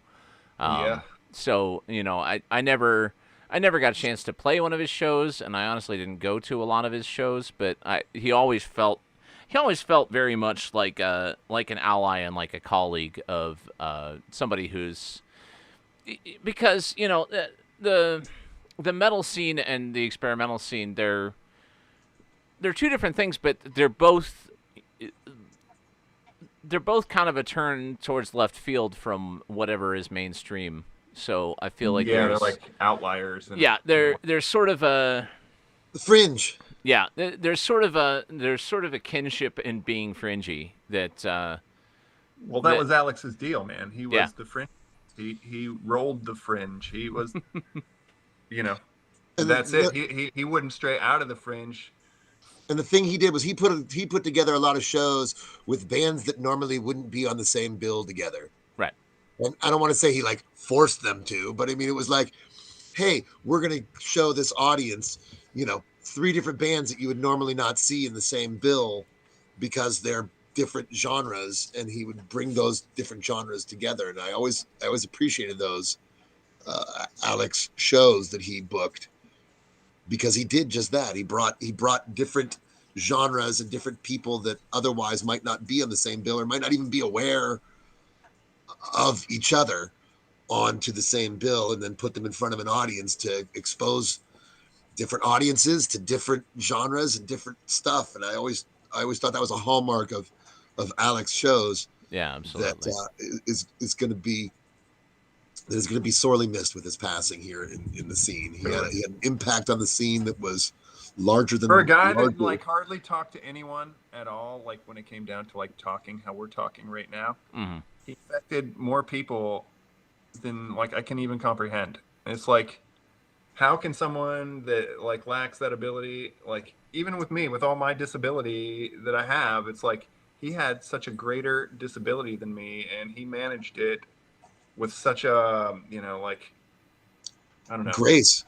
With grace, really. Yeah. It was with grace and dignity that he comported himself. It was really something to behold and admire. That totally, and his willingness to work with other people, it was like really outstanding and beyond the average, like by far,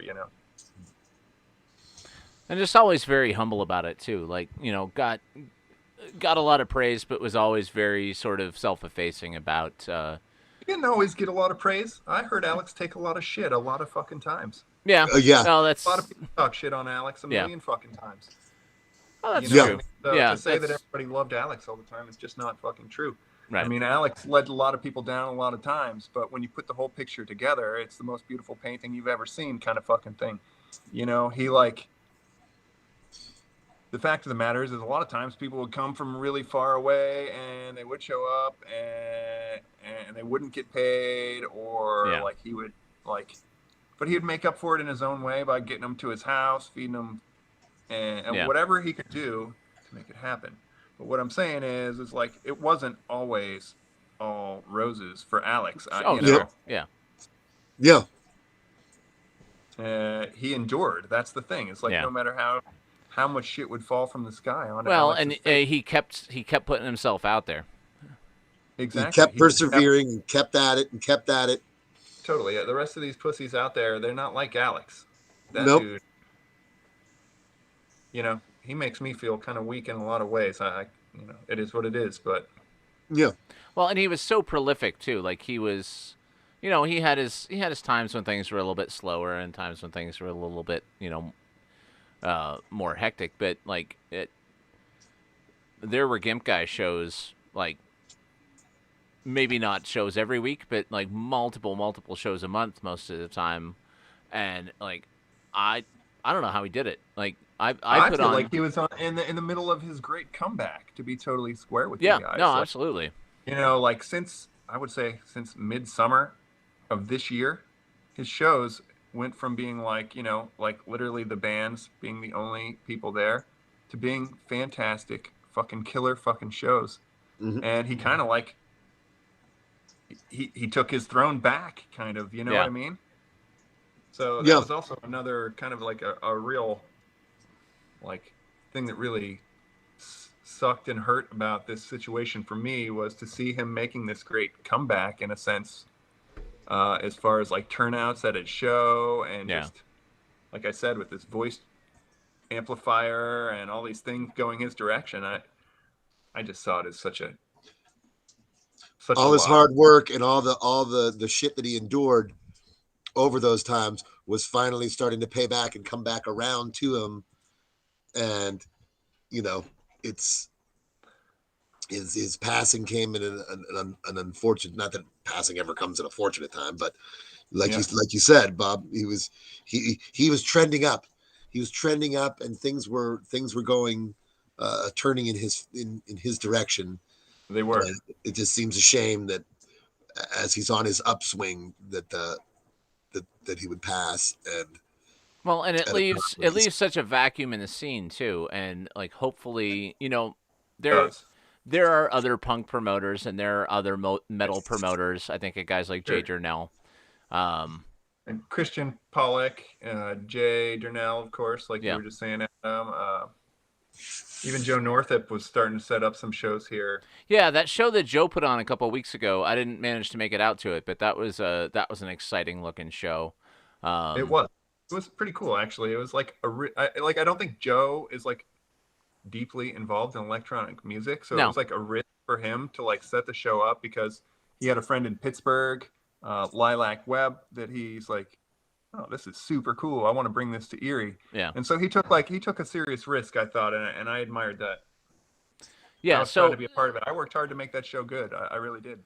yeah, and I heard and saw a lot of really good things about that show. So hopefully, Yeah. between those guys and like guys we haven't even heard about yet, hopefully, DJ Sandell and his girlfriend Rebecca set up a show on Halloween that was like, and Rebecca was in the Go-Go Rays, and Oh, both okay. her and DJ have been talking about doing more promoting as well, which, those dudes are cool. They're cool to me, at least. Yeah. You know what I mean? I think that could be said about every single person in the music scene. It's like, Yeah, but hopefully everything's positive. that hole in the scene will get filled, and that momentum that Alex has had with his shows over the last couple weeks and months, hopefully that will carry over to scene in general, it won't be a thing that gets lost, because it's always. And this is a conversation that we've had before, but the music scene in Erie is so cyclical. Like it's boom times and it's bust times, and you guys have both been around long enough that you've seen 3 or 4 of those at least. And you know, with COVID complicating things, you know, it has felt for the last even before COVID, you know, it felt like we were getting into a point where there was not a lot new coming out. You know, most of the bands on the scene were sort of mature bands, but bands who've been around a while. That's code for old. That's code for old. That's code for old. That's code for old people. Yeah. But, you know, then going into shutdown, you had these kind of bedroom projects and underground projects. I'm thinking of bands like Lucid, friends of the program Lucid. Rain has been in the chat. Tommy's been in the chat. Lucid is also one of my favorite up and coming bands too, but I don't say they're established at this point. Likewise. Yeah, they're our homies for sure. But yeah, like there started being all of these things that were sort of developing in isolation without a whole lot of opportunities for live outlets for it. So the you know, all through shutdown, I have sort of had this vibe and had this sense that there's all this stuff just kind of quietly cooking, like kind of like you've been with Blunt Guts. Like this is a project that you've been working on for what, a year now at least? Like literally since the beginning of COVID. Like, yeah, really. So 18 months. Slightly before that, like, you know. But so, you know, all of this stuff has been just sort of bubbling away, waiting for the world to open back up and have the performance opportunities for all these projects that have been in the works and are ready to hit the ground really, really pretty polished and at a pretty high level, and not like, oh, we got together twice and, you know, oh, we got a show now, so whatever. But yeah, like all the. But that can all fade away really quickly with people having to go back to work all the time and do like real things again. So we'll see what happens. Yeah, I hear that. Hopefully it's not just like this like super high period that just like goes back, peters out after a little while. Yeah. But so Bob, tell us, when is the Alex benefit show? What's the date on that? And do you have? Well, I thought I had a date picked out, but I'm gonna have to move the date. It's right now I'm aiming to do it in the middle of January. As much as that stinks, I wanted to do it in December, but there's just too much happening at BT already. It's already the calendar's booked unless I want to do it like on a Wednesday or something like that. No. And I want the show to be completely free. Honestly, I would like to talk about it with you guys a little bit right here. Yeah. You know, in Alex's memory, like, to me, what I think the right thing to do is to have, you know, just have it be like front room and back room, and get as many bands in there to give tribute as possible, and just treat it like Alex, like, would have wanted to see every single person get their moment. If as much as I can fit in there, I want to try and make it happen, because I know how many people cared about him and all of that kind of thing. And, you know, so that was my thought. But like, some people are like, well, you should just like keep it like a regular show and nobody's going to come during the day anyways. Like, I don't know. I think you'd be surprised. I think there are people who are like, I was even kind of thinking of even trying to come up with some like maybe even some things to do, activities that we could try to like raise some money for the family or something. No, I think, you know, whether it's, and I don't know, obviously I don't know what Alex's situation was as far as, you know, do the family need help, or, you know, were they taken care of or whatever, but whether it's to benefit the family or whether it's to benefit some sort of cause that, you know, helps other people in the kind of situations that Alex was in. I think doing it as a fundraiser is a great idea, and I would be totally supportive of that. And yeah, Totally. Like I said, it's free to get there, but like, like contributing in some way would be nice for, I don't know. One thing, and a couple of things that I had thought about would be really great would be to like raise a little bit of money, some of the money that came out of it to pay an artist to paint a picture of Alex right in the venue. oh, that'd be cool. So Yeah, that you could, like maybe like a, Nate Gillies or somebody else, I don't know, somebody that had portrait ability to do Elise a von picture of Hurler, him so that he's just I kind of know like Elise always von, around, yeah. you I know? know Elise von Hurler put a piece of art, did a portrait of Alex that was in the holiday show at the City Gallery that I just Yeah, mentioned earlier in the show. totally. She donated the piece to BT in the long run so that it'll be there. Yes. She's amazing also. Great, Yeah. great person, great artist. But So, yeah, so that was kind of like one thing that I had thought of. Another thing that Alex, a thing that he and I joked about and talked about for the entirety of our friendship as promoters was one event that we wanted to do to try and raise money for people with disabilities that we just never. oh, Oh, oh, we lost Bob again. Well, let's get into. I managed to get the piece of music that I was trying to get when we lost Bob the last time. So let me set it up real quick. This is me and Bob. This is us at. Is this it? That's not it. That's it. Yeah, this is me and Bob at Old BT. This was Tentacles, the duo of myself and Bob, way back in the mists of time. Oh, and he's back. Let's just get into this for a minute. Let's let Bob regroup. But way back in the mists of time, in distant dark 2013 or 14 or something like that, at the Old BT, video actually shot by late great friend of the program, Kurt Salman. Yeah, dig on this. And we'll be back with Bob in a minute. Social distancing Bratty Hour. Here.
Social Distancing Variety Hour. Variety Hour. That was Tentacles. That was me and Bobby J from the Wayback Machine. I had to go consult my list of shows that's on my website at oneawayness.com for those of you who care.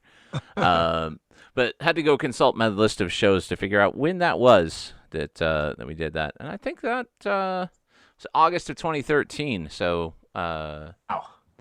a good. Awesome. That was super cool to see. Yeah. I love that. That was such a fun experience. Yeah, and that was we really kind of just had like this one big piece of music that sort of evolved, and we added bits and sections to over the course of the 3 or 4 shows that we played. But it was cool to see Ziola and Jack Stopper both in that video, actually. yeah, and Mikey and lots of other old Super fixtures. cool, man. Old fixtures of the old BT scene from back in the turn of the 20 teens.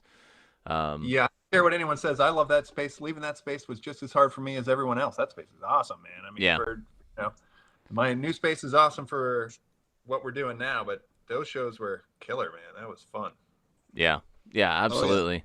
I've had some of my absolute favorite shows I've ever been involved in were at that old space at 1501, and I miss it.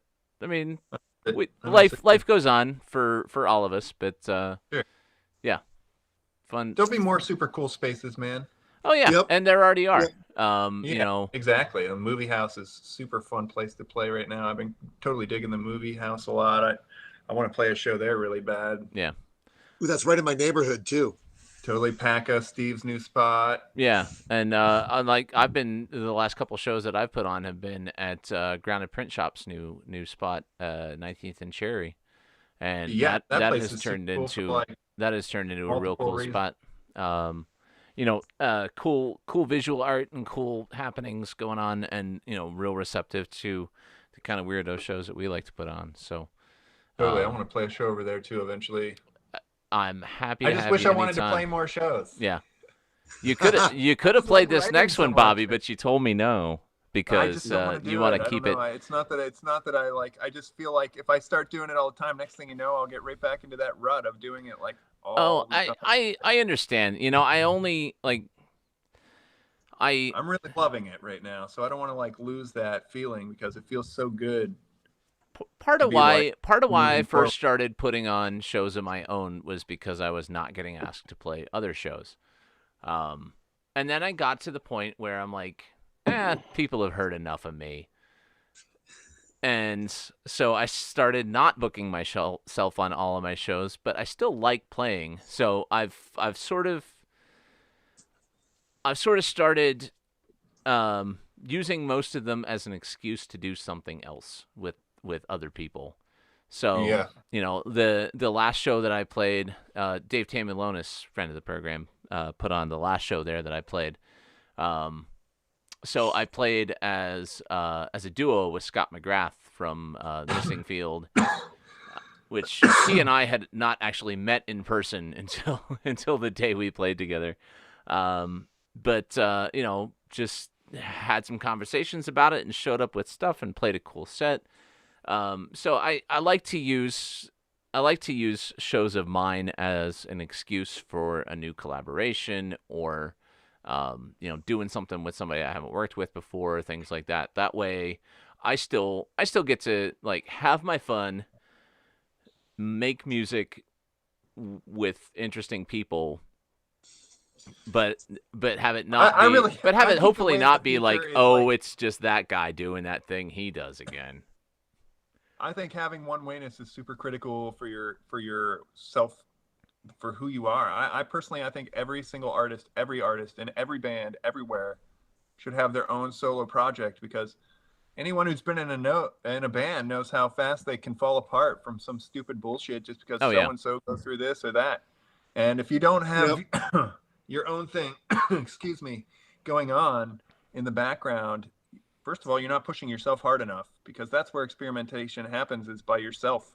Like when you're with your boys and stuff, you can play and have fun and come up with new songs. But when you're really learning your own equipment, Yeah. and all of those things, that happens alone. And you should give yourself a title for that. You know what I mean? Because then when your friends shit on you or bail on you, it's still sitting right there, and you Yeah. just keep moving forward, and nothing stops you. I will never not be Blunt Guts ever again, no matter what band I'm in or what I'm doing. Blunt Guts will always be there because that's my solo gig, man. That's what I'm doing. Yeah. You know what I mean? You're never going to break up with yourself. I just can't break up with myself. I mean, I do like every single day, but I'm, then we get back together and bang it out And hard. then you're every like, night. I never could quit you.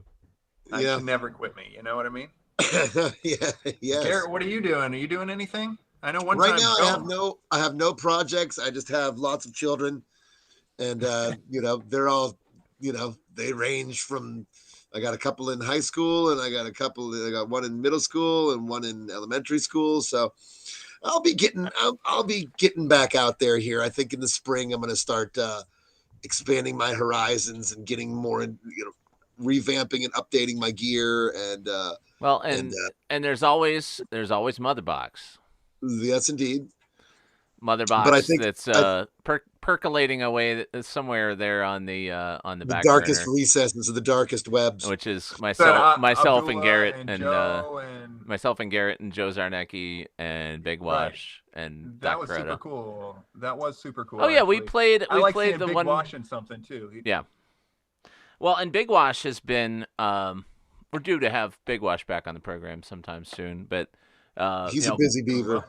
He is a busy beaver, and like he's been getting back into more spoken kind of events. Like he was doing sort of a series of events at Voodoo for a bit. That sort of like were taken off into an interesting, different jazzy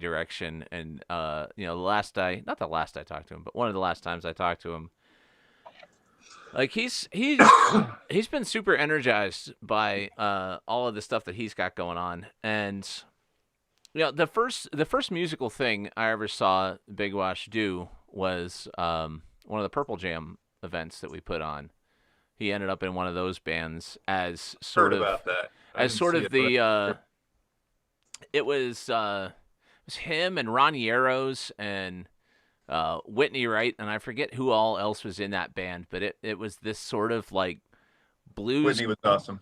Blues gospel rave up band with Big Wash as like the hollerin' preacher in this band, and like it was so well suited to what he did, and then he got the bug, I think, and ever since then, like he has taken things in such a interesting different performative direction than doing the straight poetry and straight spoken word stuff that he had been doing. Cat. Oh yeah, he's a very interesting cat. Yeah, but I think in spring, Bobby. I think in spring I'm gonna, revamp my gear and update. Even everything. just get one piece, man. Like for me, that pocket operator was a big deal, man. I just said, you know what? I'm going to learn this thing and I'm going to do it. I'm going to make a project of it. I'm going to make like a whole group of songs. And I think the hardest part is just like setting a goal and taking the first step. It's like, once you've done that, you're rolling and shit, but having kids is a lot. I get it. Yeah. Well, I think the boy is going to start taking drum lessons here soon. So I've got to remodel the basement and make the basement like a living space, jam space.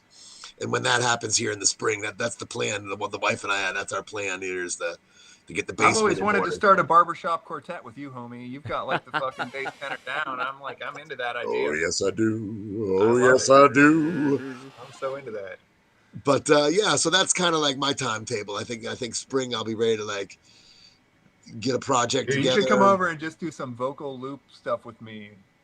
We'll just you let me know stuff it, and we'll just make sounds. Like not even try to make words, man. Let's just let me know. I'll bring the theremin over, and I got a lot of little nice little doodads on the theremin, and yeah, man, I'll definitely do that. That sounds fun. Yeah, you let me know, and I'll make time for that. I will. All sorts of action happening here on the show. Oh yeah. But yeah, spring is when I'm kind of looking forward to. Adam, your vocals on that thing back in the day were also pretty fucking awesome. That's you know what I mean? the. Up for some barbershoppy shit, you let me know, homie. I'm always down. You know We'll me, get Bobby. weird with it. I'm down for whatever. I'm into it. So one of the things that you and I talked about when we tested the other day was this video that you told me about that you did for Jack Stauber. You want to talk about Jack Stauber for a minute? Yeah, Jack is a kid that came up through BT, and you know, I still talk to Jack here and there. He's just an awesome dude that's doing amazing things, and I just couldn't be prouder of any young artist to come through BT. The dude is just so cool and amazing and all that kind of stuff. Well, I think I first met Jack when Jack was 15, 16, and played one of my shows having pretty much, I think, not even played a live show.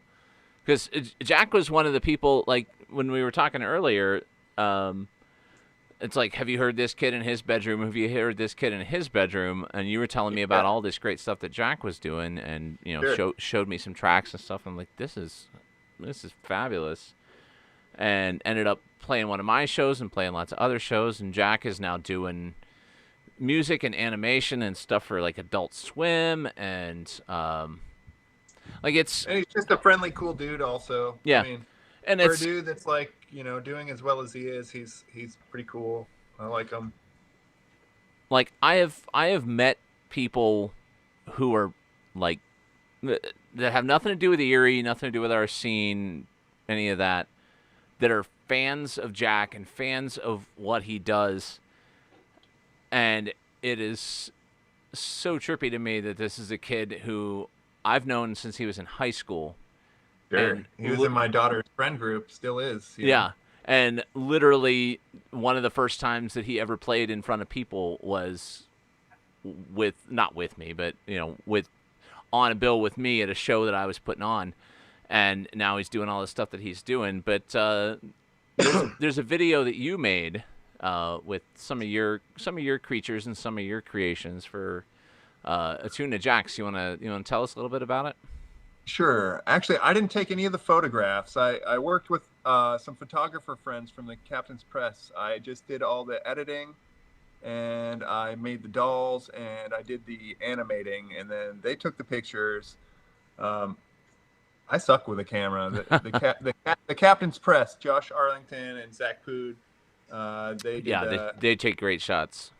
They take great shots, and it was a pleasure to work with them. And we really just did it because we like Jack Stauber, because he's just a cool dude, and we love the song. And we had a night that we wanted to have a couple beers together and just make some art together, and we made it. And then we never did anything with it.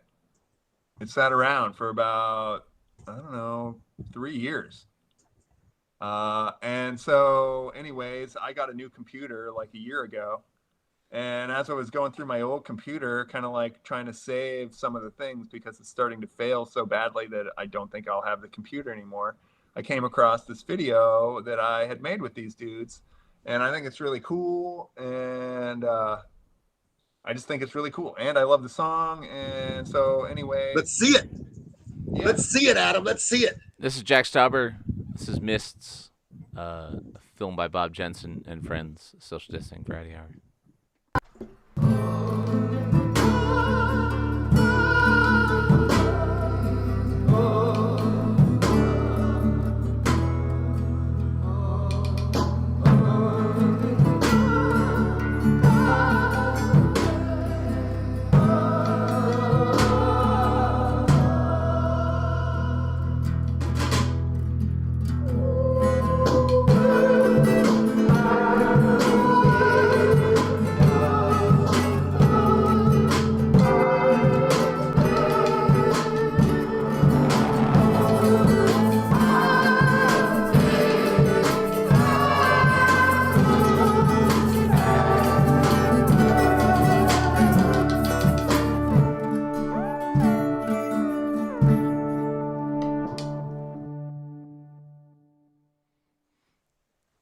Social Distancing Variety Hour.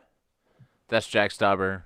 That's Mists by Bob Jensen and friends. Yeah, Very it was cool. fun. I liked it. It was fun. No Good doubt. stuff. What's next? What are you looking forward to? Winter. I'm looking forward to writing songs and just being depressed and fucking staring out at some snowflakes and maybe taking some drives down to a bleak looking winter lake. Winter as staring out into winter the as abyss. motivational tool. You're looking forward to? Totally, man. You know, I enjoy the lows, and Erie has a lot of them to offer. So I'm excited about the season. You know, Excellent. I look Well, Bob, forward to thank you. closing my door and telling everyone to fuck off and just like. Well, thank you for coming. Keep pushing, keep creating, keep at it with Basement Transmissions is evolving and growing. And like I said, I was there last night and it was fantastic. The venue is awesome. I'm looking forward to the benefit show for Alex in January, and the slate of shows coming up in December. Yep. And just keep at it, Bob. And you just let me know. Let me know if you need me for any vocals on any Blunt Gut tracks, and I will make time. Reach out to me on Facebook and let me know, and I'll be more than happy to come down and throw down some theremin tracks and some vocal tracks for whatever it is you need. Dude, I'd love that. That'd be great.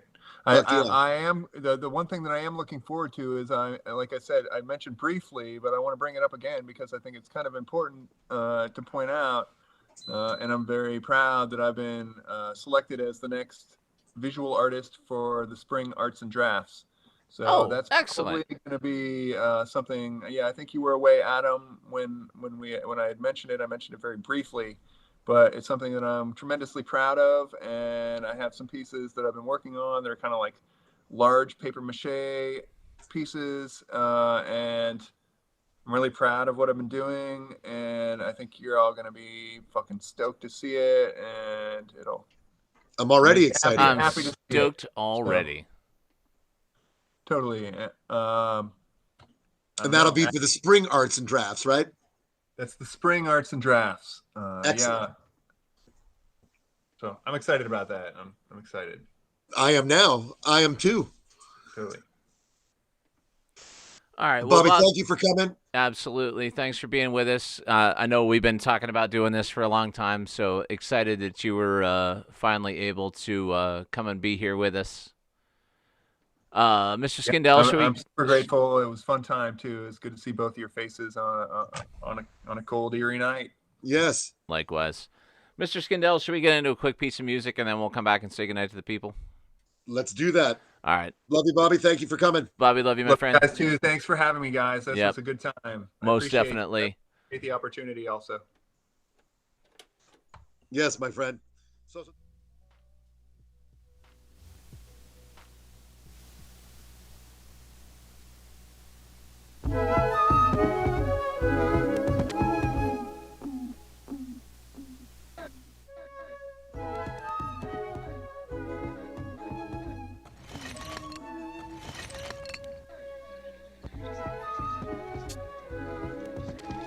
Helps me a lot to remember that I am an ancestress of tomorrow, and that what I say and do today, 5,000 years from now, may be coding me to the symbolism of what they believe then. If you think that way, no tiny ad is meaningless. Everything becomes very, very important. It might be more important if we get that after 5,000 years from now. If we can do that. Yeah. And so, we're working really.